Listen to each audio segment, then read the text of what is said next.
Remue ménage.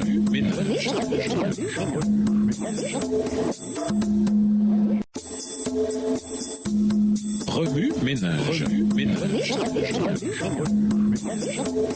Bienvenue à votre émission Remue ménage. Nous voilà à la leçon de mercredi. Redonner au sabbat sa justice. Lisons Somme 92, verset 5. Somme 92, verset 5. Ce que tu fais, Éternel, me remplit de joie et j'acclamerai les ouvrages de tes mains. Qu'est-ce que la liberté du sabbat signifie vraiment? Le sabbat est-il simplement un jour où nous nous focalisons sur nous-mêmes ou peut-être un temps réservé à un tête-à-tête avec Dieu? En fait, le sabbat est un jour mis à part pour nous montrer comment vivre en harmonie avec la création et plus important encore, avec notre Créateur. Maintenant, dans la réalité, à quoi cela ressemble-t-il? Comment le sabbat peut-il nous montrer ce que signifie aimer notre prochain alors que le Christ nous a demandé d'aimer l'un de ses plus petits? Matthieu 25, versets 40 et 45. Premièrement, comprendre l'objectif du sabbat. Pour apprécier la signification pratique du sabbat, nous devons revenir en arrière, aux 10 commandements et même à la création du sabbat. L'origine du sabbat a trait au repos pour la personne, pour l'étranger, pour le pays. Lévitique, le chapitre 25. Lorsque nous comprenons que c'est de repos qu'il s'agit, nous découvrons des petits moyens de procurer le repos à la merveilleuse créature de Dieu, qu'elle soit humaine ou pas. Deuxièmement, cherchez dans votre entourage ceux qui ont besoin d'une pause. Le sabbat a été destiné à l'humanité tout entière, pas seulement aux adeptes d'une religion. Marc 2, verset 27. En fait, tout le monde a besoin de se reposer. Connaissez-vous une maman qui n'a jamais de répit parce qu'elle prend constamment soin de ses enfants? Offrez-lui d'amener sa famille en promenade dans la nature. Vous pourrez prendre soin des enfants, ce qui donnera du répit à leur mère. Connaissez-vous quelqu'un qui travaille à la ferme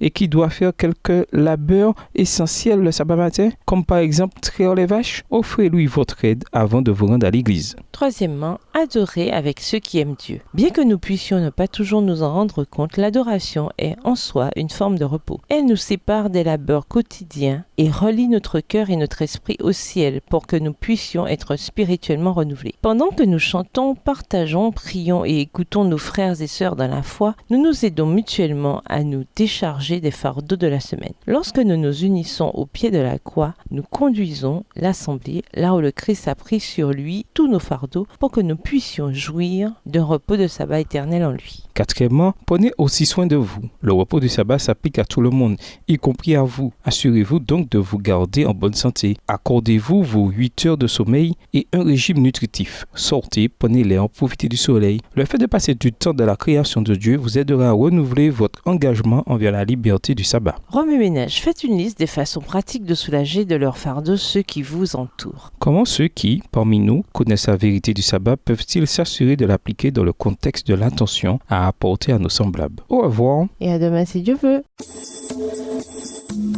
Remue ménage. Remue ménage.